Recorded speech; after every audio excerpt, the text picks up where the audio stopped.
Irritable bowel syndrome, also known as IBS, affects between 25 and 45 million people in the United States. Symptoms range from bloating and gas to severe cramping and diarrhea. Yeah, it's definitely not pleasant. But there are a few diets designed to help alleviate the symptoms of IBS. And one that's increasing in popularity is a low FODMAP diet. You might be thinking, what the heck are FODMAPs? Well, to keep things simple, FODMAPs are fermentable, short-chain carbohydrates and sugar alcohols that are poorly absorbed by the gastrointestinal tract. So, what ingredients should you look for on labels when on a low FODMAP diet?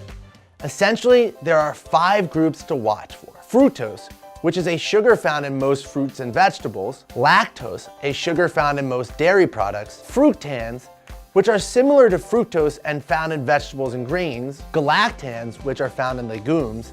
And polyols, which are sugar alcohols like xylitol, sorbitol, maltitol, and mannitol that are found in artificial sweeteners. There are generally 2 phases of a low FODMAP diet. The elimination phase takes place over a 3 to 6 week period and requires that you remove all FODMAPs from your diet. After your system has had a chance to respond to these changes, you will gradually reintroduce FODMAPs one at a time back into your diet to see which ones trigger negative reactions. It's important to reintroduce and continue eating FODMAPs that do not trigger negative reactions because FODMAPs contain prebiotic fibers that are essential to overall gut health. It is not recommended that you combine a low FODMAP diet with any other restrictive diet, such as a paleo diet or a ketogenic diet.